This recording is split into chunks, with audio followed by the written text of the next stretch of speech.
కొసగిలో వర్షం పడిందా? వాహనదారులకు నరకమే. కొసగి ప్రధాన రోడ్లు చిన్నపాటి వర్షానికి పెద్ద పెద్ద చెరువుల్లాగా తలపిస్తున్నాయి. కర్నూలు జిల్లా కొసగిలోని ప్రధాన రోడ్లు రైల్వే గేట్ అటువైపు Halvi road, SC community hall నుండి చాపవంక వరకు, కొసగి మేజర్ పంచాయతీ కార్యాలయం ముందు, ఆర్టీసీ బస్టాండ్ ముందు ప్రధాన రోడ్డు ముఖ్యంగా పెట్రోల్ బంక్ ముందు ధ్వంసమైపోయి వాహనదారులకు ఇబ్బందికరంగా మారిందని చెప్పుకోవచ్చు. అయితే గత 5 రోజుల క్రితం నయారా పెట్రోల్ బంక్ ముందు ఓ వ్యక్తి సైకిల్ మోటార్పై నుండి గుంతలోకి పడి కాలు విరిగిపోయిన ఘటన చోటు చేసుకుంది. అయితే చుట్టుపక్కల దుకాణదారులు ఆ ప్రధాన గుంతకు పెద్ద ఆయిల్ డ్రమ్ అడ్డంగా పెట్టడం కూడా జరిగింది. సైకిల్ మోటార్పై వెళ్తున్న వారు ఎక్కడ గుంతలో పడిపోతామని బిక్కుబిక్కుమంటూ ప్రాణాలను గుప్పెట్లో పెట్టుకొని గుంతలను దాటాల్సిన పరిస్థితి నెలకొంది.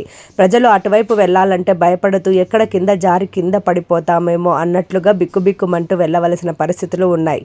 ప్రభుత్వాలు మారినప్పటికీ కొసగిలో రోడ్ల పరిస్థితి కొన్ని ప్రాంతాలలో ఇంకా మారలేదని చెప్పవచ్చు. గత చాలా సంవత్సరాల నుండి కొసగి గ్రామ శివారుల్లోని హల్వీ రోడ్డు గుంతలమయమై వాహనదారులకు ఇటు పాదాచారులకు నడవడానికి ఇబ్బందిగా ఉంది. అయితే అధికారులు తూతూ మంత్రంగా మరమ్మతు పనులు చేసి కంటి తుడుకు చర్యలు తీసుకోవడం తప్ప శాశ్వతంగా ఆ రోడ్డును వేయడం లేదని హల్వీ రోడ్డుకు ఇరువైపులా ఉన్నటువంటి వ్యాపారస్తుల కుటుంబాల వారు మరియు వాహనదారులు ఆరోపిస్తున్నారు. చిన్న చినుకు పడితే చాలు చిత్తడిగా మారి మురుగునీటి గుంతలు మారుతోంది.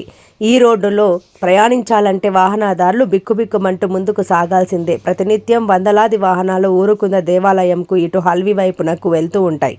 పూర్తిగా ధ్వంసమైన రోడ్డుకు సంబంధించి శాశ్వత పనులు చేపట్టి ప్రయాణికులకు వాహనదారులకు పూర్తి సౌకర్యవంతంగా రోడ్డు వేయించాలని పలువురు కోరుతున్నారు.